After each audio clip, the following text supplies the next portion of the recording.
Bismillahirrahmanirrahim. Assalamualaikum warahmatullahi wabarakatuh. Waalaikumsalam. Ayolah rahimakumullah. Tema kita pada hari ini adalah tegar di belantara fitnah. Ini kita sharing saja, waktunya juga 20 menit.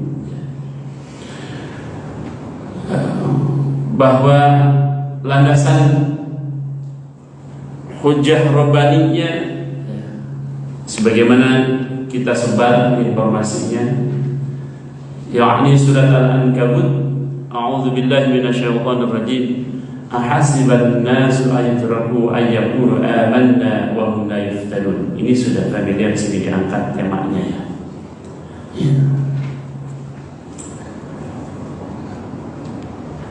Apakah manusia itu mengira bahwa mereka dibiarkan saja mengatakan amanna, kami beriman, wahum la yuftanun, tanpa ada sebuah konsekuensi, tanpa ada sebuah tanggung jawab? Ternyata tidak, karena di situ kalimatnya la yuftanun.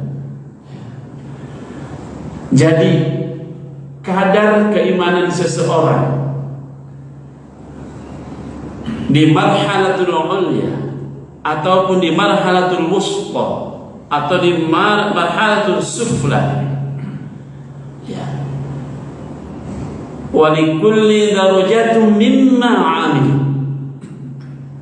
Setiap status keimanan kita, naik turunnya keimanan kita itu wa likulli darajatun mimma 'amil, tergantung kepada proses bagaimana kita berbuat untuk menuju marhalah itu, sehingga dari sini muncul yang namanya ujian. Ayolah rahimahullah.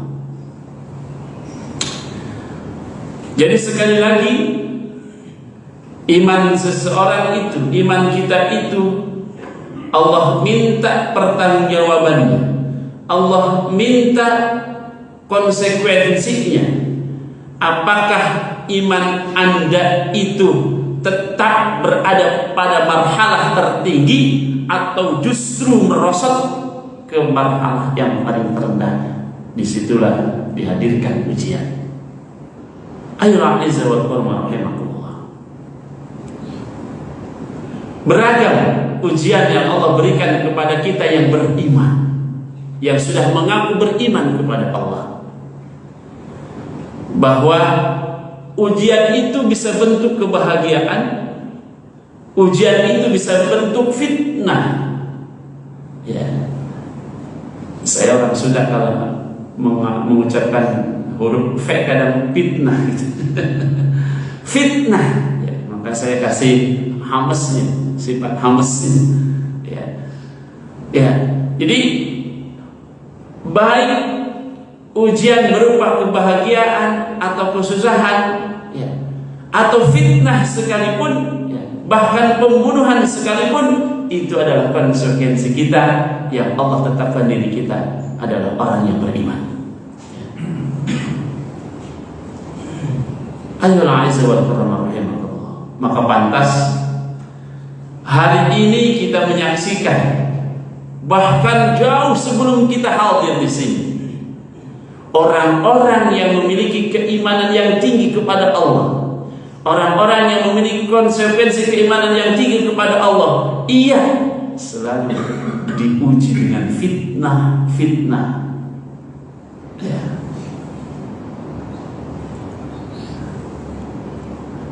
Kita tahu orang-orang terdahulu, para nabi, Yusuf alaihissalam difitnah. Bahkan Nabiullah Muhammad difitnah. Maka perbuatan fitnah ini, ya, baik perilaku maupun qauli maupun ucapan, sangat-sangat Allah benci. Karena al-fitnatu asyaddu minan qatl. Fitnah lebih kejam dari pembunuhan. Demikian ayat yang mengatakan. Kenapa? Karena memang efek dari fitnah yang ditebarkan kepada orang yang beriman itu sangat dahsyat. Apa? Bukan hanya taruhan nyawa, tapi keimanannya ia akan rontok oleh fitnah itu. Bahkan dia menanggalkan keimanannya. Makanya fitnah itu asyaddu minal qatl.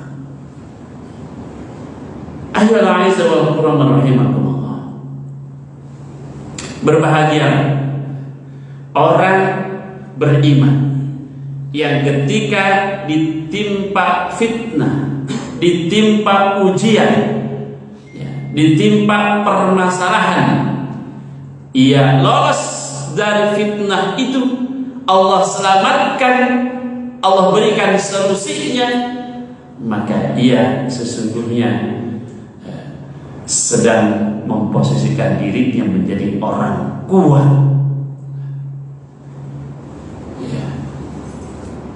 Imam Al-Munawi menceritakan nasihat Luqman Hakim kepada anaknya, ya bunayya, al-dhahab wal-fiddah yahtibarani bin-nar, wal mu'min yahtabiru bil-bala. Kuat ya, harus kuat kita itu orang yang beriman ketika ditempa fitnah.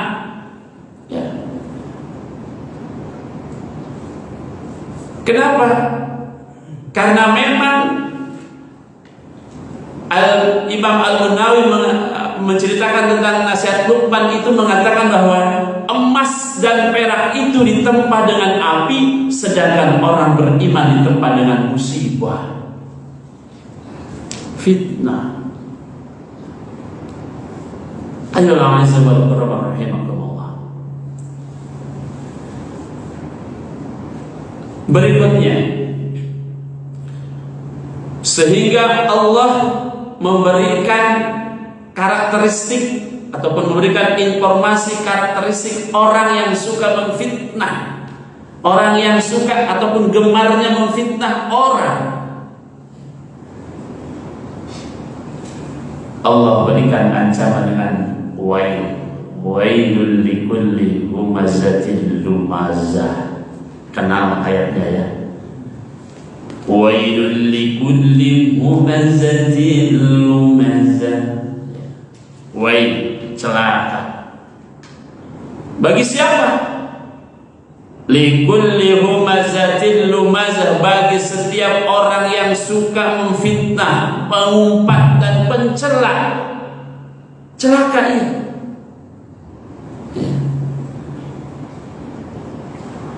Maka mayoritas mufassir memaknai kata wailun dengan dua makna, yakni pertama, wail itu bermakna kehinaan, azab dan kebinasaan. Kedua, wailun itu dimaknai suatu lembah di neraka jahanam. Tuh, memang negatif semua. Perilaku yang negatif ini balasannya Allah berikan. Maknanya adalah kehinaan. Yang pertama, wail itu orang yang suka mengumpat, memfitnah, ya, pencela, doyan banget seperti itu. Maka makna kedua pun dimaknai wail itu adalah lembah ataupun neraka jahanam. Sudah perilakunya hina, maka balasannya adalah neraka jahanam. Ya.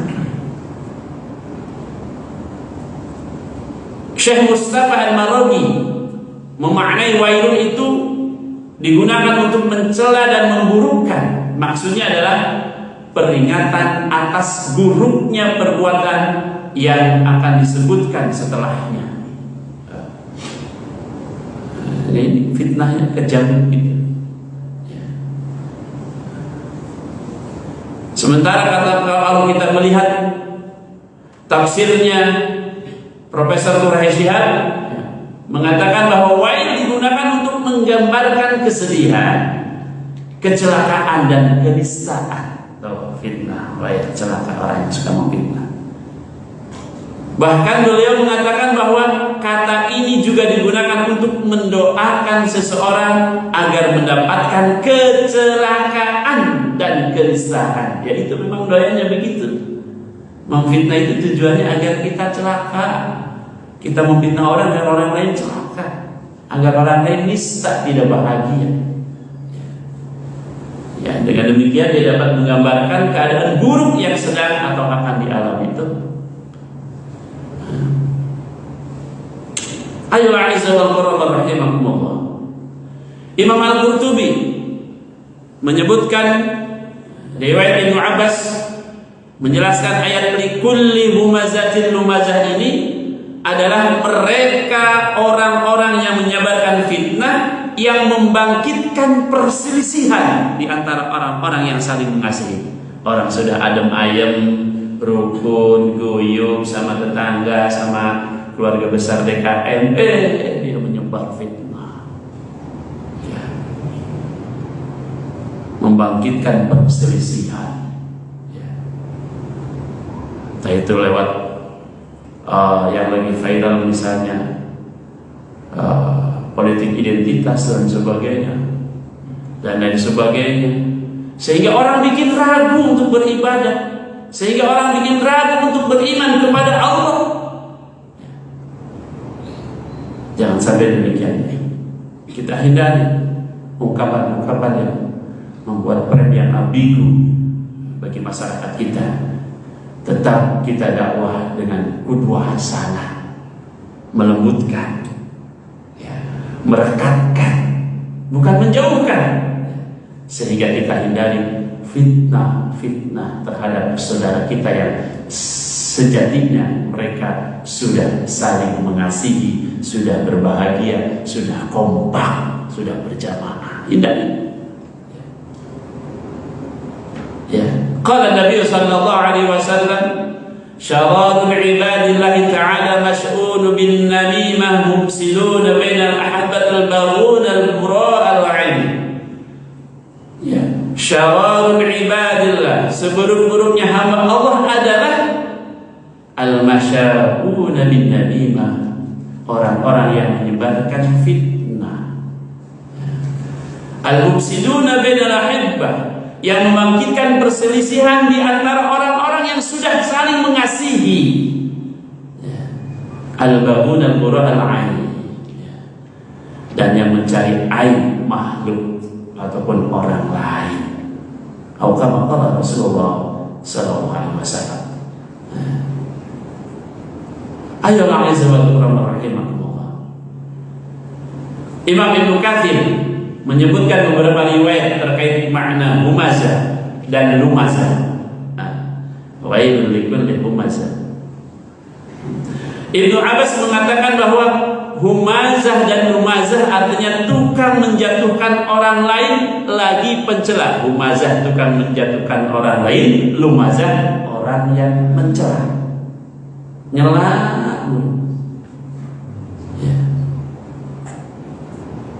Kalau menurut Ibnu Ar-Rabi Ibnu Anas mengatakan al-humazah mengejek di hadapan, sedangkan lumazah mengejek dari belakang.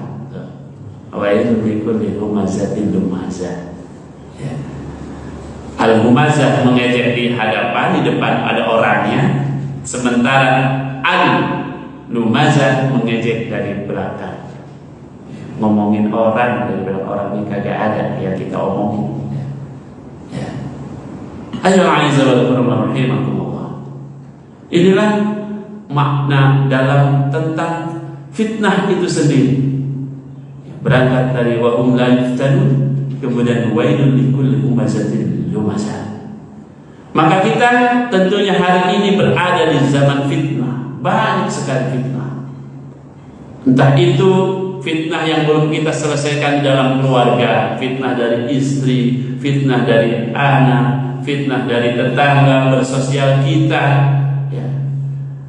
Maka tentu kita jangan sampai terjerambab kepada banyaknya fitnah yang berkeliaran di antara kita. Jangan terjebak. Kita orang Islam, orang yang beriman.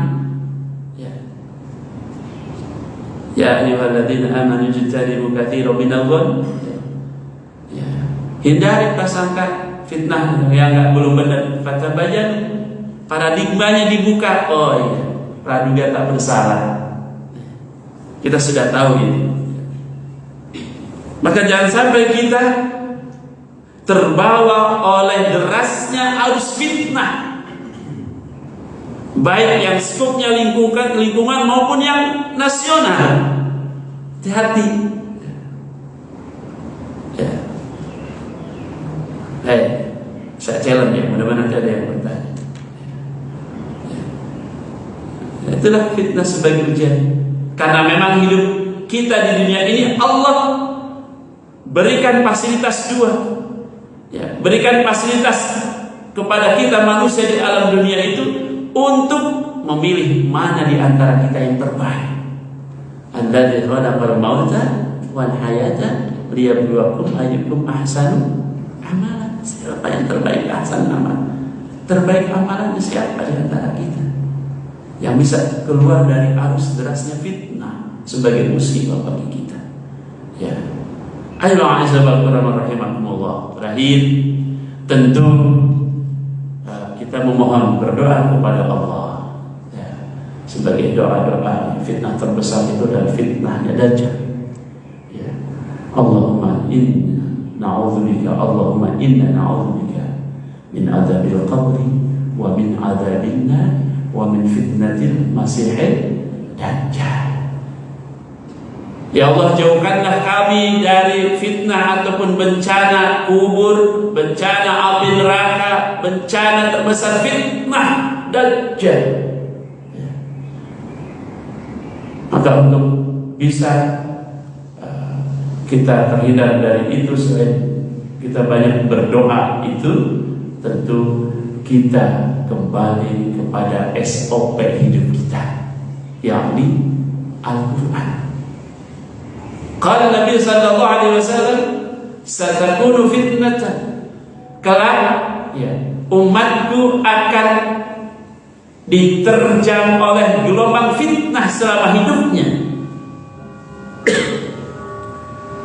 Mendengar perkataan Nabi itu, para sahabat bertanya, qalu ya Rasulullah, kaifa yakhrujuna minha? Bagaimana kami bisa keluar dari fitnah itu ya Rasulullah? Rasul mengatakan, kitab Allah, Al-Quran. Itu SOP kita, agar kita kuat, tegar dalam menghadapi arus derasnya fitnah. Al-Quran, karena begitu banyak manfaat dalam Al-Quran. Mulai dari kita membacanya hingga kita mentadaburinya, begitu banyak manfaat dari Al-Quran.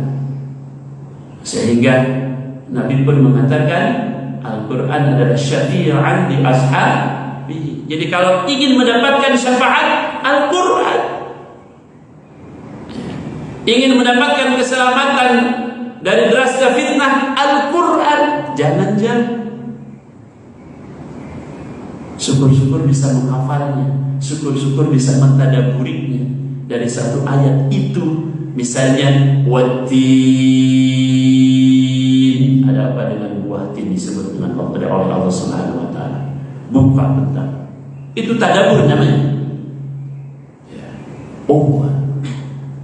والزيتون وطور سينين وهذا البلد الأمين. Kenapa buah tin, ya, zaitun disandingkan dengan hadzal baladil amin, dengan sebuah negeri yang diberkahi? Ada apa? Itu mentadabur.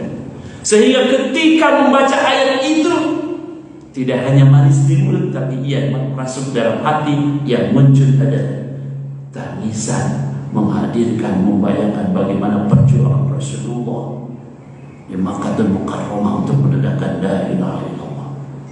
Jadi tidak ada Al-Quran yang tidak memberikan efek kebaikan. Ya. Al-Quran begitu banyak manfaat, begitu banyak efek kebaikan, menenangkan, ya, menjadikan kita lebih dekat kepada Allah, dan seterusnya. Inilah SOP agar kita selamat dari terjangan derasnya badai fitnah. Ya. kita baca Quran sudah mahir ya, sudah enak banget. Kiramin bararah, kita akan Allah bersamakan kita dengan kiramin bararah, malaikat yang diberkati, malaikat yang dikasihi. Ya, lagi kalau ditambah lagi disempurnakan dengan nagom dan irama. Bismillahirrahmanirrahim. Ya, jaharkan. Alhamdulillahi Rabbil Alamin Ar-Rahmanir Rahim. Pelan-pelan air mata mencur. Masya Allah, ber-AC ruangannya, tenang, gak berisik, khusyuk. Coba bayangkan kalau di sini masjid, di sampingnya musola, aminnya bareng. Mana kita ngaminin musola, yang dari musola apa yang dari sini? Kalau corong toanya kemana-mana gitu kan. Konsentrasi di sini enak, konsentrasi khusyuk, ya Allah. Maka bacaannya pun hadir, mempengaruhi ya, gersangnya hati kita dari rasa takut kepada Allah. Al-Qur'an.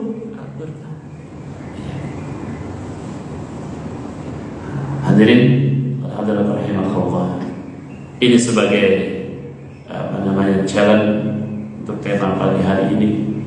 Barangkali selain ada yang mau bertanya silakan, karena sepertinya gelaran kopi ini sudah mulai tercium ke sini. Insyaallah kita memohon kepada Allah agar kita terhindar dari fitnah yang ada di dunia, sehingga kita Allah selamatkan dari fitnah. Assalamualaikum warahmatullahi wabarakatuh.